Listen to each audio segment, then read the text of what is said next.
Olha aqui, gente, o tráfico de drogas, a gente vem batendo muito nessa tecla, muito em função do que vem acontecendo no país, com denúncias graves, com suspeitas graves do envolvimento do crime organizado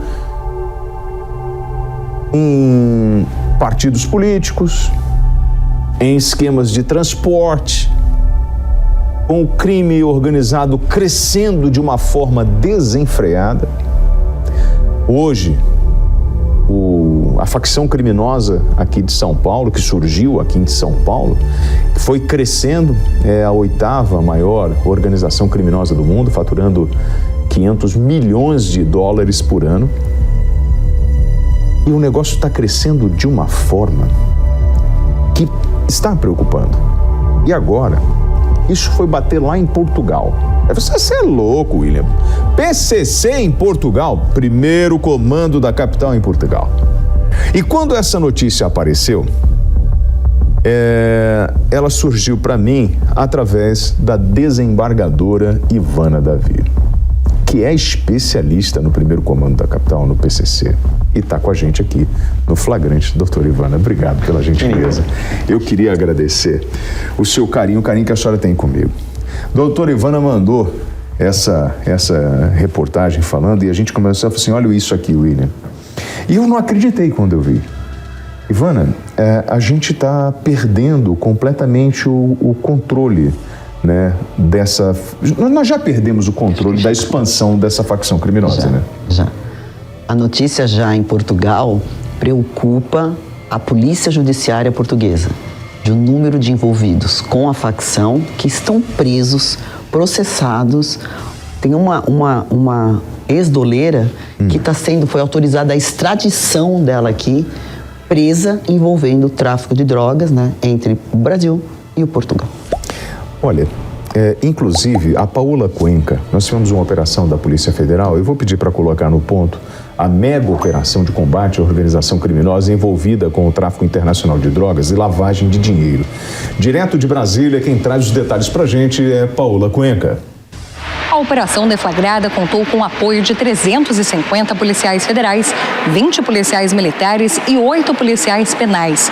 Foram cumpridos 46 mandados de prisão preventiva e outros 90 mandados de busca e apreensão nos estados do Rio Grande do Norte, São Paulo, Bahia, Pernambuco, Rio de Janeiro, Ceará e também do Pará.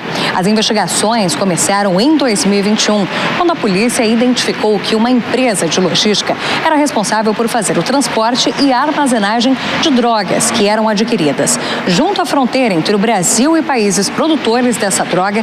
E então essa mercadoria era colocada em containers que tinham frutas e outras mercadorias que seriam enviadas para a Europa. O tráfico internacional acontecia por via marítima e por isso a operação ganhou o nome de Marítimo. Durante essas investigações, a polícia ainda chegou a fazer apreensões de drogas. Nesse transcorrer do inquérito policial, apreensões aconteceram no Porto de Santos, de Salvador, Natal, Fortaleza e também de Barcarena, no Pará. Também foram interceptadas drogas nos países europeus, que eram os principais destinos: a Bélgica, a França e Países Baixos. Em todo o inquérito policial foram feitas as apreensões de 8 toneladas de cocaína. Além disso, 3 dos maiores traficantes em atividade no Brasil eram os principais destinatários dessa droga nos países europeus. Um desses traficantes, inclusive, já havia sido preso recentemente na Hungria. As pessoas que estão envolvidas nessa operação também acabaram envolvendo outras pessoas físicas e jurídicas que atuaram na lavagem de dinheiro fruto dessa atividade criminosa. Com isso, a Justiça também ordenou o bloqueio de quase 170 milhões de reais das contas bancárias dos investigados. As pessoas envolvidas nesse crime podem responder perante a Justiça por organização criminosa, tráfico internacional de drogas, lavagem de dinheiro, entre outros crimes que ainda estão em apuração pela Polícia Federal. De Brasília, Paola Cuenca. Então, e aí, essa semana, doutora Ivana, eu ouvi um vídeo, ou melhor, assisti um vídeo, em que uma cantora fala o seguinte: Acho que proibir as drogas não se faz com que as pessoas parem de usar. Em vez de estarem colaborando com essa guerra na favela, que só mata o pobre, gente que não tem nada a ver com isso e só deixa rico esse povo que não paga imposto e que lava dinheiro. Tinha que virar empresa, gerar emprego. Sou a favor de virar tudo uma empresa legalizada. Declarou a Anitta, ainda pede para que o pré-candidato Luiz Inácio Lula da Silva apoie essa decisão. Pois bem, as pessoas, elas têm consciência do que nós estamos enfrentando ou não? Acho que talvez, William, obrigada pelo convite, você é um amigo, um parceiro, tenha desconhecimento talvez da profundidade, né, e o significado de tudo isso, né, do que é o tráfico de droga para a sociedade, principalmente para o Brasil, né, que enfrenta isso, agora faccionada, desde 2006, 2002, 2004, onde a facção aparenta, enfrenta, assume, né, o seu papel. E o que significa o tráfico de droga na sociedade, né?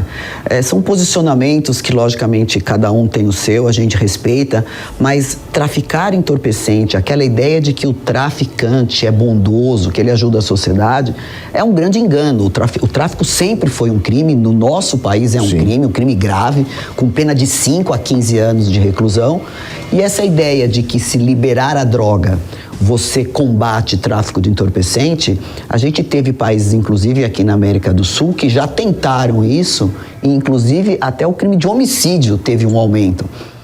Enfrentar, combater tráfico de entorpecente é muito mais profundo, né? Precisa de muito mais força e envolvimento político do que simplesmente liberar o uso de entorpecente, né? O tráfico de entorpecente, o Brasil é o 8º, tem, né, um lucro de 500 milhões de dólares, é muito dinheiro, né, de atividade ilícita e que logicamente alimenta outros tipos de crime. Então, ao nosso sentir, né, falar sobre liberação, falar sobre o tráfico de entorpecente virar uma empresa, ao nosso sentir, não se coaduna com a nossa realidade. E aí, é importante a gente trazer a senhora, e a senhora é uma referência, né, no estudo da facção criminosa e do avanço do tráfico de drogas no país. O PCC, por exemplo, quando a gente começou a falar sobre Portugal, ele começa a surgir nos anos de 2009, não é isso? Que ele começa a sair do Brasil? Isso, as notícias que a gente tem de investigação, porque como que nós vamos descobrindo isso? Graças à Polícia Judiciária, a Polícia Civil e a Polícia Federal, que tem, né, essa atribuição, inclusive fora do nosso país, ela começa nas investigações e nas investigações internacionais, que afeta a Polícia Federal, ela troca informações com outros países, né? Existe todo um trabalho, uma conexão, inclusive de troca de provas, onde, logicamente, o criminoso atravessa de um país para o outro e tem essa facilidade, e as polícias que estão investigando aqui no Brasil trocam informações com a polícia de Portugal, com a polícia da Europa. E lá, em 2009, a Polícia Federal começa a ter essa informação e a Polícia Judiciária de Portugal começa a prender indivíduos brasileiros faccionados traficando drogas no país dele.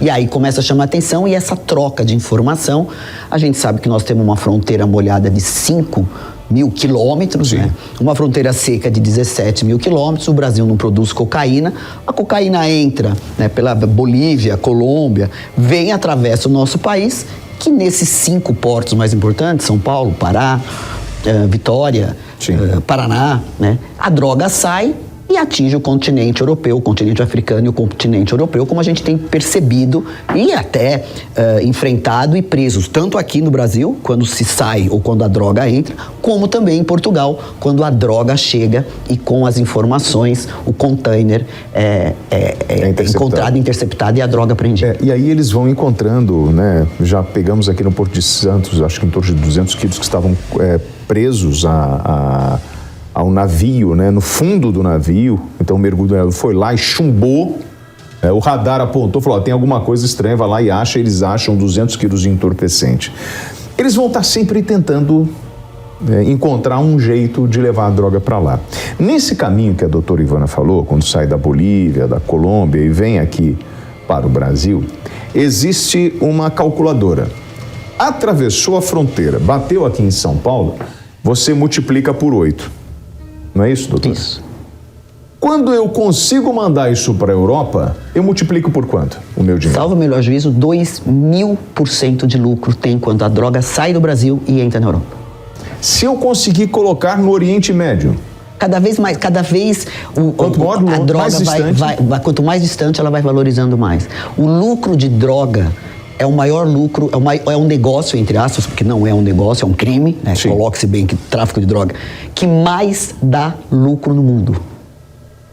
E aí, na fala da cantora, tem uma coisa que você tem sim um fundo de verdade, que é o pobre que está morrendo na favela, nesse confronto. Que é o pobre que é aliciado pelo mundo do crime. Inclusive, essa semana, eu vou pedir para colocar aí a operação da CORE. A CORE realizou uma operação em Manguinhos, com apreensão de drogas, armas e explosivos. Ana, coloca essa operação da CORE. Manguinhos, os senhores lembram que nós tivemos... Não, isso aí eu vou falar daqui a pouco, Ana. Segura um pouquinho. Não, quero o material apreendido. Essa imagem aí, ela é importante. Mas eu quero a imagem da apreensão de drogas que eu recebi da turma lá da CORE. Os policiais civis da Coordenadoria de Recursos Especiais, a CORE, deflagraram uma operação na favela da Zona Norte do Rio de Janeiro após uma equipe do Esquadrão Antibombas ter sido atacada a tiros por traficantes do Comando Vermelho que atuam naquela região. Durante a ação, as equipes da CORE foram atacadas novamente, entrando em confronto com os narcotraficantes em diversos pontos da favela. Alguns criminosos foram alvejados, socorridos, levados para as unidades hospitalares, mais próximas. Não sei se foi para o Salgado Filho. Vai continuar correndo, meu filho? Não. Vamos devagar, eu não tenho pressa. Não tenho pressa. Não pode fazer sinal, não estou nem aí. Vamos devagar, tá? Deixa eu falar uma coisa pra você. Você tá vendo o material do crack? Tem crack, cocaína, maconha, cheirinho da loló. Tem tudo, ó. Crack de 10. Tem foto de artista. Eles fazem de tudo, irmão. Tem o tradicional radinho, tem a pistola. 2 traficantes foram presos em flagrante durante essa operação. O senhor Carlos Alberto de Carvalho Cesário, 23 anos, preso em flagrante com grande quantidade de drogas, pelo cumprimento de um mandado de prisão preventiva por roubo majorado. E o outro, mais cascudo, de 30, o Vitor Marques de Oliveira, de 30 anos, também em flagrante com entorpecentes, os 2 beiçudos lá. Uma enorme quantidade de entorpecente, crack, maconha, cocaína, você tá vendo, granadas, 6 pistolas, diversos carregadores, munição, rádios, transmissores e roupinhas camufladas. Eu recebi a foto dos defuntos, né, mano? O quê? Não dá pra mostrar pra vocês. Os caras que reagiram foram entupidos lá porque estavam tentando. Foram atacar. E eles fazem isso. Manguinhos. Olha pra mim, ô Rosinha. Deixa eu te dar uma ideia. Eu falei aqui, quando os 28 mortos do Jacarezinho. Lembra dos 28? Lembra disso. 27 vagabundos e um policial. Eu falei que os caras pulavam igual a pipoca, de um lado pro outro. Quando tem operação no Jacarezinho, eles vão para Manguinho. Quando tem no Manguinho, eles vão pro Jacarezinho. A polícia ocupou o Jacaré. Tá mais difícil para eles. Só que a facção lá de Manguinhos é Comando Vermelho, que é uma das mais violentas do país.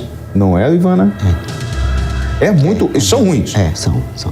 Não são caras legais. Não, são sanguinários, né? Tem sanguinários. Perfil, como Sinaloa, que também tem esse perfil violento, né? É isso. Eles vão tentar trocar. Eles vão tentar.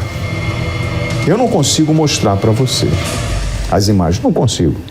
Aí, eu tenho um coelhinho vermelho. Você sabe, meu coelhinho, na verdade, é um coelhinho branco de olhinho vermelho. Ele roda muito. Ele roda muito, esse garoto, sabe? E aí eu tô pegando aqui o celular que é para eu não cometer besteira. O que aconteceu? Me dá a imagem dos fogos, Aninha. Daqueles fogos lá. Pode rodar a imagem dos fogos, Ana? Isso aí, aumenta aí, ó. Você tá vendo? Ah, eles iam soltar balão, seu William? Não, isso não é soltar balão, não. Sabe o que foi isso aí? Os caras, né, os traficantes manguinhos, eles fizeram uma queima de fogos para homenagear os criminosos que morreram em confronto com os agentes da CORE.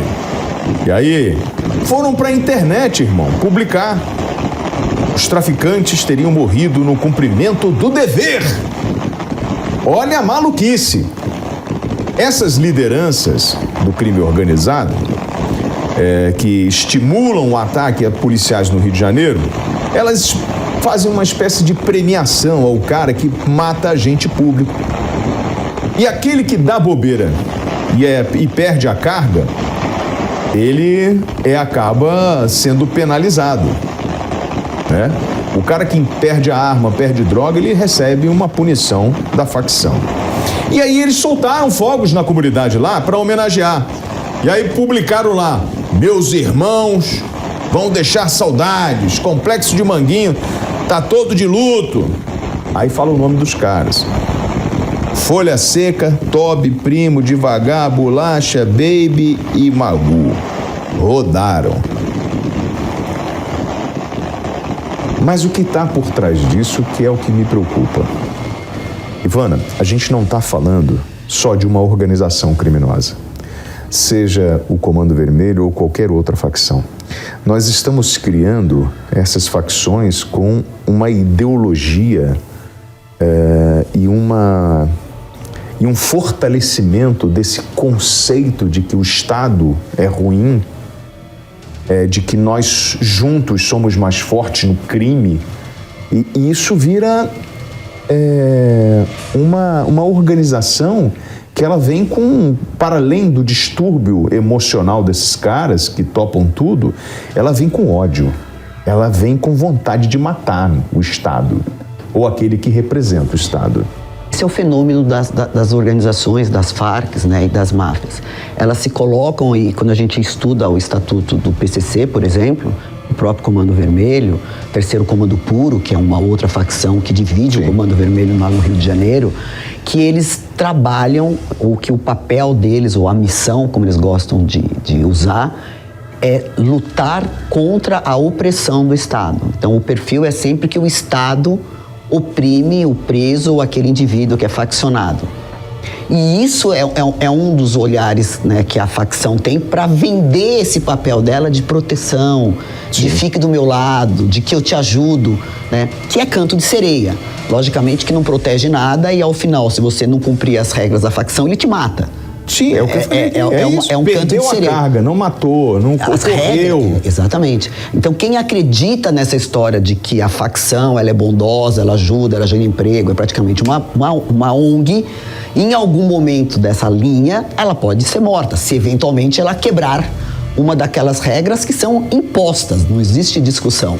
E o outro ponto que a gente percebe é esse glamour de hipervalorização, né, quando, por exemplo, acontece um óbito, quando compra um carro, né, o crime organizado, ele vende essa ideia para a sociedade, ele empodera aquele indivíduo. Ideia de família, Exatamente. Ideia de prosperidade. Que eu vou te dar tudo, né, desde que você cumpra as minhas regras. E a sociedade, às vezes desatualizada, necessitada, o jovem, né, tudo isso atrás de dinheiro, de poder, entre aspas, de força naquela sociedade. Ele é forte, ele tem uma certa... ele é amado por aquela sociedade, ele acaba se envolvendo nessa situação, só que chega uma hora, eles duram muito pouco, eles morrem muito cedo. E dá para ele aquela sensação de estar protegido. Exatamente.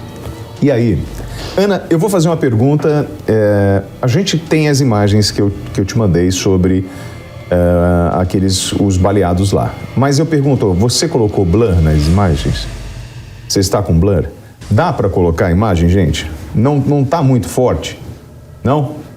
Então tá. Então, assim, essa rapaziada que tenta a sorte, o caminho é esse aqui, ó. Tem som? Porque o que eu ouço? Eu ouço familiares gritando. Aumenta o som. São as pessoas, os bandidos sendo socorridos. Gente, mataram o menino, gente. Querem deixar socorrer o menino. Essa é a realidade da favela, tá? Filho da... Gente, olha o que eles estão fazendo. O crime, ele propõe essa proteção, essa ajuda financeira, mas falta para o jovem a visão de que ele não tem o peito de aço, de que ele não é mais forte do que o Estado e que uma hora ele vai preso ou vai ser morto. Ele nasce nessa rotina, ao contrário das outras pessoas que não vivem essa rotina. Para nós é estranho enfrentar uma situação, né, de guerra, de beligerância, Sim. porque a nossa rotina não é essa. Nós moramos numa cidade urbana, não existe tiroteio, você não acorda de manhã e vê um corpo na porta Sim. da sua casa. Os jovens que vivem nessas comunidades, eles nasceram nesse ciclo de violência, né? E em algum momento eles viram aquele criminoso anterior também se empoderar, andar com a moto da moda, com o tênis, com o cordão de ouro. E em algum momento, do mesmo jeito que você espelha na sua vida as coisas boas e admira, dependendo do mundo em que ele está inserido, aquilo para ele, né, é um futuro. Ele admira aquilo, entre aspas. E, logicamente, acaba sendo envolvido. O tráfico gosta de jovens, né? Os jovens se envolvem, são captados pelo tráfico de entorpecente. Eles usam a juventude, que é mais corajosa, mais impetuosa, menos responsável, na medida de que todos nós já fomos jovens, mas acabam, né, morrendo muito cedo. A gente percebe no sistema carcerário, né, que hoje se entra muito cedo, com 18, 19 anos na prisão, né? Muitos, a maioria envolvida por tráfico de droga. Por quê? Porque às vezes desde criança, desde adolescente, já estava envolvida naquela cultura. A senhora falou sobre o cordão, eu falei isso sobre o cordão, a senhora falando sobre esse ostentar, né? E isso acabou virando tema de música, essa coisa da ostentação. O cordão de ouro, e olha aqui, a minha inocência, isso lá em 2006, eu conversando com a turma, né? E eu falei assim, cara, vocês já viram os cordões que esses caras usam, né?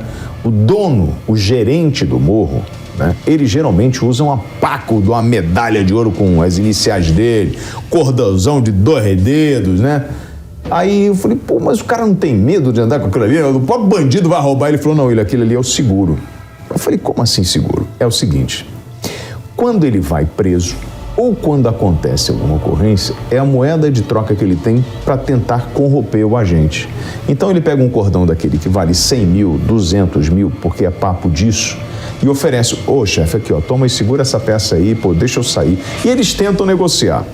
É claro que eu acredito naquela polícia, na polícia honesta, que não faz acordo com o vagabundo. Ponto. E por falar nisso, a senhora tocou até num tema que foi importante, agora acendeu uma lâmpadazinha que foi bom a senhora me lembrar. A senhora falou sobre o sistema penitenciário, né? Essa semana eu conversei com um cara que saiu do sistema. Saiu lá de Bangu. E ele falou pra mim o seguinte, eu não sabia. O fio que eles fazem com papel laminado. Isso. Né? Eu não sabia disso. Então a ligação toda, ele pega o papel laminado, ele vai enrolando, aquilo ali vira um fio. Que vem na Marmitex. E aí vem uma outra coisa. Eu não sei como é que é aqui em São Paulo, mas em relação ao Rio de Janeiro, eu queria dar um toque aí. Ministério Público, Secretaria de Administração Penitenciária, é um catuque que eu vou passar para vocês. Tem um monte de chiqueiro no entorno do complexo de Bangu. Para onde vai a comida que sobra? Pergunta. Para onde vai a quentinha, a embalagem da quentinha que sobra, aquela de alumínio? O papelão que vai em cima, que tampa, vai para onde? Tô perguntando. Porque entenda uma coisa, doutora, se sobra comida, eu posso até reciclar aquilo levando para chiqueiro, sei lá. O alumínio, eu também posso reciclar aquilo, né? Aí eu pergunto, se eu estou reciclando, o Estado tem que estar recebendo esse dinheiro, não é? Pelo menos aqui em São Paulo é tudo feito por licitação. Então nós temos empresas que fazem isso. E logicamente é por isopor já, né? Ninguém já usa não é mais alumínio, porque é uma guerra assimétrica, como eu digo. Você dá um passo, o mundo criminoso está 2 na sua frente, né? E o desafio é chegar antes. Então, hoje, já há muito tempo já foi de alumínio. Eu visitei cadeia, pedia para abrir exatamente para ver o que tinha lá dentro. Então, as empresas, né, que servem, é uma licitação, a empresa ganha a licitação e vai dividido. São Paulo tem 178 presídios, né, estabelecimentos prisionais. É muito dinheiro que movimenta, né? É muito dinheiro, mas é licitado. A Secretaria de Assuntos Penitenciários é quem tem, né, a verba destinada para isso. E a comida que sobra, os próprios presos do sistema prisional, né, eles recolhem isso. Existe na cadeia uma situação que chama recorte. Recorte? Recorte. Não é por outro motivo que as visitas levam aos finais de semana alguns temperos, né, que a gente não vai falar o nome. Sim. Por quê? Porque segundo a população carcerária, a comida vem sem gosto. Por quê? Porque é uma comida feita para centenas de pessoas, industrial. Né? Então eles fazem o que a gente chama de recorte. A comida chega para o preso, aí ele retempera, como diria a nossa avó, aquela comida para dar uma particularidade no sabor dela, né? E normalmente aqui sobra muito pouco comida, né? Eu já tive em presídio que era presídio de trânsito, então o preso vinha do sistema prisional, ficava naquele distrito, que é o 8º distrito da capital, para depois ir para o fórum. A gente recebia 300, até hoje, 300 presos dia na Barra Funda. Então você imagina o trânsito que eu, como juíza de corregedora, coordenava. E como o preso não morava naquele 8º, que ele só estava de trânsito, quando a massa saía, o 8º DP ficava um lixo, porque a comida que eles comiam, eles jogavam tudo fora e ficava ali jogada no pátio do presídio. Nos estabelecimentos prisionais, não, porque ele mora lá, então ele não vai deixar comida lá, porque o rato vem. Mas essa logística, né, daí o preso guarda por algum tempo, porque não tem geladeira, mas ele come tudo, porque depois a comida, aquele material é retirado, porque é isopor, e os próprios presos que trabalham, que a gente chama de galeria, né, tem todo tem um dicionário à parte. Eles recolhem aquele lixo, aquele restante, e aquilo o sistema penitenciário recolhe, joga, recicla dentro do estado. Eu tô até questionando o Rio de Janeiro, como é que vocês estão fazendo essa reciclagem de comida e de embalagem de quentinha? Como é que vocês fazem? Se vocês puderem me responder, eu vou ficar muito feliz em relação a isso. Antes disso, dele chegar no sistema, eu tenho aqui uma prisão. Queria mostrar porque foi onde eu nasci, no Morro do Andaraí. E aí você vai ver as escadas por onde está descendo. A imagem é curtinha, essa aí, ó. A gente tem aí os dados dele. Foi um trabalho da delegacia das equipes de coordenadoria de polícia pacificadora e da Delegacia de Proteção à Criança e ao Adolescente que realizaram essa ação para cumprir mandatos de prisão nessa comunidade, que é a comunidade do Andaraí, que fica na região da Tijuca, no Rio de Janeiro. Essas equipes do Batalhão de Ações de Cães também com apoiam, né, a mobilização. 5 criminosos com mandados de prisão em aberto foram presos. Além deles, foi preso o criminoso conhecido como Dorme. Quem é o Dorme? O Dorme é esse que está descendo aí, integrante ativo do crime organizado local e responsável por diversos ataques armados aos policiais da UPP do Andaraí. O traficante possui 7 anotações por crimes diversos que vão de homicídio a tráfico de drogas. E o porquê que eu trouxe essa imagem e esse caso dele? São 7 passagens, são 7 passagens no mundo do crime e o Estado identifica isso. A partir do momento que eu identifico esse cidadão com um perfil de reincidência, e aí, Ivan? Dependendo da conduta, se foi crime de tráfico de entorpecente, crime de homicídio, são crimes hediondos, né? Então, hoje, com o pacote anticrime, até a forma de progressão desse tipo de criminalidade, ela é muito mais complexa, né? Se exige mais tempo de manutenção em regime fechado para, por exemplo, ele ir para um regime semiaberto. Se ele tem 7 condenações, a gente não sabe como está esse processo, essas penas são somadas. Então, o tráfico de entorpecente, a pena é de 5 a 15. De homicídio, se for um homicídio simples, de 12 a 30. Se você vai somando tudo isso na fase de execução, é um indivíduo que fica 100 anos condenado de uma forma muito fácil. Daqui para frente, se tiver processo em aberto, né, se ele for procurado ainda com processo com prisão preventiva, ele vai responder por esses processos. E se já tiver condenação, ele já começa também a cumprir a pena por aqueles processos que eles foram condenados. A gente percebe que a assombração sabe para quem aparece, né? É um preso tranquilo, que acompanhou algemado, não resistiu, porque literalmente já conhece toda a estrutura que Do vem sistema. por detrás do sistema que vem por trás disso. O preso que é cadeiro reincidente é o preso que é cadeiro, reincidente. né? Ele conhece toda a estrutura do sistema. E uma reação, eventualmente, a polícia teria que agir de alguma forma. E ele não reage. Ele não reage, ele acompanha a polícia. E ele já Deve sabe que vai para o sistema, lá no sistema o Comando Vermelho dá o apoio para ele. Dependendo da facção que ele fizer parte, ele vai para o presídio. E ele já específico. diz, né? Quando chega no sistema, ele já fala. Já é questionado. Ó, você é faccionado? Sim. Até porque se o sistema manda ele para um presídio onde é uma outra facção, por exemplo, o Comando Vermelho e o Terceiro Comando Puro, são facções que se degladiam. O Terceiro Comando Puro já ficou do lado do PCC, depois ele voltou para o Comando Vermelho, depois ele voltou para o PCC de novo. Eles vão se adequando dependendo do movimento. E se você coloca faccionados opostos, mata. Então, aí, Ivana, vamos lá. Essas lideranças estão todas em cana. Então, Como é que eles se comunicam assim? Como é que eles conseguem fazer os acordos? Porque isso tem que passar pelo sistema. Você tem que passar pela cúpula do PCC, pela cúpula do Comando Vermelho, e você tem essas lideranças, às vezes, no sistema de presídio de segurança máxima. Então, como é que eles conseguem fazer essa organização e expandir isso por fora? Ou eles, na verdade, estão sob a influência do dinheiro, daqueles que hoje usam o crime para ganhar dinheiro? As duas. No momento, na facção dentro do sistema prisional, e mesmo se eventualmente, por exemplo, Rio de Janeiro, Fernandinho, Miramar está em presídio especial. Sim. São Paulo, nós temos 22 integrantes de cúpula que está em presídio especial. Mas como uma boa empresa, quando o CEO está preso, o que responde é o VP, é o vice-presidente. Sim. E ele, né, divide essas tarefas, inclusive o poder, por exemplo, de matar alguém, de ir buscar sequestrar alguém. Isso Ou de depende. comprar uma quantidade X de drogas ou de isso armas. vai dependendo do step, isso vem da cúpula. Mas existe, né, dentro do organograma da facção criminosa, que é assustadora. Tem empresa que não tem aquele organograma.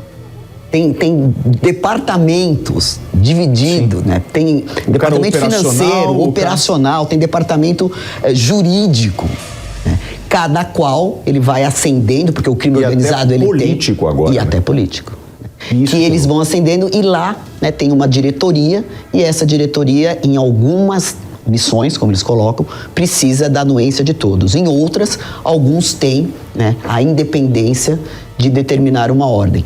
Mas tudo isso muda no nosso sistema, e eu que vivi os dois, que era a fase da cartinha para a mulher que levava a missão, e às vezes a gente prendia ela quando saía do presídio com a ordem. O faccionado dava ordem para a visita dele e para a visita da ordem assim que saísse do presídio. Em 92 chega o que é telefonia celular, Sim. que foi o nosso inferno. E aí tudo funcionava por via celular. Hoje você tem outra estrutura de tecnologia, você consegue, né, minimizar sinal. Mas você tem internet também. Você tem internet, né? Você tem hoje presídios que foram construídos que não tem mais tomada, né? Então você tem... Você tem algumas condições, mas sempre se falaram através da visita, através de bilhetes que a visita levava, e depois, né, trocavam essas ordens, essas missões, através de comunicação de telefone celular. A gente teve hoje, nas investigações, a Polícia Federal sabe muito bem, que eles trocam, quando estão aqui fora, mensagens através de videogame. Como assim? Grupos de videogame se falam nesses jogos, né? Você consegue jogar videogame, eu aqui, e o outro... Como assim, doutora? Na Eslovênia, pela internet. E esse grupo, né, tem um chat de comunicação. Os criminosos compram um videogame, não para jogar videogame, mas para conversar e dar as ordens. E aí, a gente vai voltar no início dessa história. Para quem acha que isso é uma coisa simples e fácil de resolver com uma canetada. Não é, gente. O buraco é muito mais embaixo. A gente está falando de organizações muito bem estruturadas, como a doutora Ivana está falando. Então, quando você ouve uma determinada personalidade soltando uma besteira e falando, vamos fazer isso, vamos fazer... Calma, você não conhece a realidade. Você não tem a menor noção. Você está falando de uma forma superficial, mas a raiz do problema... Ah, mas não querem resolver por causa de dinheiro. Não é bem assim.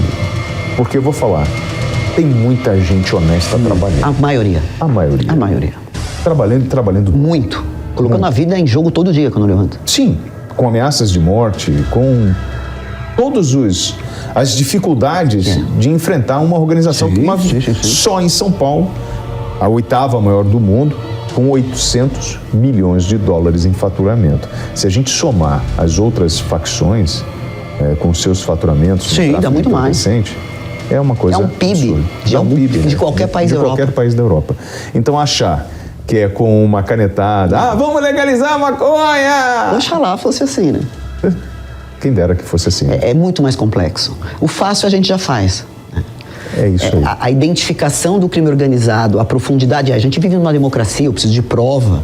Né? A polícia judiciária faz o papel de investigação, usando hoje tecnologia. Porque a pessoa do policial, ele está o tempo inteiro em risco. Eu não posso infiltrar mais um policial numa organização criminosa que 3 minutos depois ele está morto. Então você tem que usar a tecnologia da informação, né? Você tem que ter expertise, você tem que investimento, né, em tudo isso, para num primeiro momento, primeiro acertar, né? Enxergar quem é essa organização criminosa, definir naquela organização criminosa quem são os integrantes. Para aí, eventualmente, procurar o juiz, comunicar, entrar com pedido de prisão temporária, né? Porque tudo isso faz parte do processo. E o tempo inteiro, se eu puxar aqui, tem aquele da Dizzy de Americana aí? Tem. Isso eu recebo toda hora, gente. Esse aqui que eu vou mostrar agora. Os agentes da Delegacia de Investigação sobre Entorpecentes, a Dizzy da Americana, apreenderam uma carreta na rodovia dos Bandeirantes com grande quantidade de cocaína. De acordo com a polícia, eram 90,7 quilos em 91 tijolos da pasta base de cocaína, misturados em uma carga de óleo vegetal da carreta, avaliados em 3 milhões de reais. O motorista, de 38 anos, foi preso em flagrante na altura do pedágio de Limeira, no interior de São Paulo. O veículo havia saído de Rondônia com destino a Diadema, na Grande São Paulo. A ação faz parte da Operação Fronteira, deflagrada pela delegacia em julho do ano passado. E de acordo com a corporação, o trabalho desenvolvido pela Dizzy visa o contínuo combate ao tráfico interestadual de drogas. De julho do ano passado até agora, essa investigação já apreendeu ao menos 279 quilos de pasta base de cocaína, representando um prejuízo para os traficantes de mais de 8 milhões de reais. Ivana, é o que a gente falou, o fácil a gente já está fazendo e dando muito trabalho para eles. A gente tem que lembrar, William, que 1 quilo de pasta base se tornam 3 quilos de pasta trabalhada para venda. Não é 1 quilo por 1 quilo. De 1 quilo, depois eu vou misturar ele com estupefeno, com um monte de porcaria. Ele vira 3. E detalhe, eu vou lembrando que assim, eu multiplico o peso dele e eu multiplico o valor dele. Não é só, o valor não está atrelado à multiplicação do peso. Ele chegou aqui no Brasil, eu multiplico 8 vezes o valor dele, certo? E eu ainda consigo aumentar em 3 vezes o tamanho daquele produto. Exatamente. E eles vendem por grama.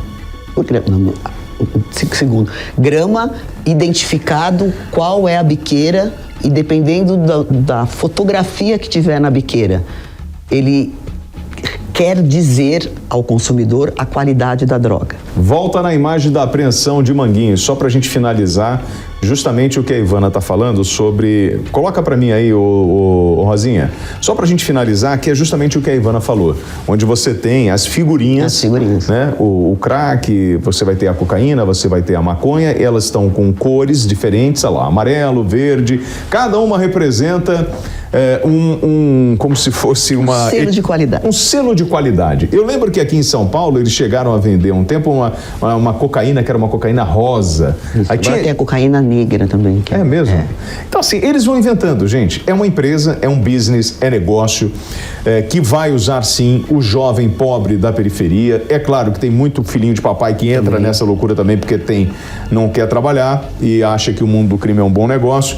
Mas assim, não é uma brincadeirinha de videogame pra gente e não é um assunto pra gente ficar tratando em boteco. O papo do boteco até vai, mas isso é um assunto que envolve outros países, gente que trabalha com inteligência, com parte operacional, com judiciário, olha lá, crack de 5, de 10, de 20, tem para todos os preços e para tudo que você possa imaginar. E o que mais... vermelho, olha lá, vermelho, você tá vendo? É uma forma de identificar, né, quem é o dono daquela biqueira, quem é o dono daquela droga, porque se ela desvia, alguém paga, e é uma forma também de certificar a qualidade. Então, dependendo da origem daquele entorpecente, a qualidade dele é melhor do que a origem de um outro entorpecente. O consumidor, ele conhece isso. Olha isso. Bom, senhores, a doutora Ivana Davi, eu sou fã e eu quero dizer uma coisa, doutora Ivana, são pessoas como a senhora, né, que fazem a diferença nesse enfrentamento. Eu não estou falando para rasgar elogios, a senhora sabe disso. E a gente está trazendo aqui sempre no Flagrante pessoas como a senhora, né, para a gente poder falar e tratar desse assunto com maturidade. E é claro que isso incomoda muita gente, falar sobre esses temas. Mas a gente precisa falar, levar informação e cobrar de quem tem que cobrar. Doutora Ivana Davi, obrigado. Eu que agradeço. Obrigado pelo carinho, obrigado. Tá? Tamo juntos. Confiança. E a você aí, ó, deixa eu falar pra você, ô garotão. Pra você, morador de comunidade, que ouviu uma queima de fogos e bateu palma pro vagabundo morto. Não entra nessa, mano. Não entra. Eu mostrei aqui hoje um cara morto na favela, algemado, preso. Eu mostrei família chorando. Não tem caminho para isso. Eles te vendem um sonho. É igual a história da maconha. Eles vendem pro teu filho de que é um negócio legal, que é melhor do que o cigarro. Isso é mentira. Eles fazem isso só para dizer pro teu filho que não faz mal, mas no fundo ele quer o dinheiro da sua família. É negócio para ele. Ele assume o risco de ser preso ou ser morto. Mas o dono do entorpecente, ele brinca com a vida do jovem pobre da favela. Funciona como um soldado para ele. Não tem nenhum tipo de envolvimento emocional. Para ele é dinheiro. O negócio do crime é grana. E se ele puder tomar o teu e da tua família, ele vai tomar. Não tem boizinho. Não tem história de consciência social como você viu no filme. Se tiver que colocar para cobrar uma perda de droga dentro de um micro-ondas, vai colocar. Eles são assim. É parte do jogo. E a gente aqui? Pô, a gente vai fazendo o nosso. Devagar. Devagar e sempre. Mas mandando o papo reto. Sai do crime, irmão. Isso não é bom pra você. Ah, e pra você, trabalhador? Pô, espero que você tome aí hoje uma gelada gostosa na sua casa e aproveite essa noite de sábado sem ter a preocupação que alguém vai bater na porta da tua casa. Esse é o Flagrante. Eu sou o WT, vou pro intervalo e volto já. Flagrante. A verdade na tela.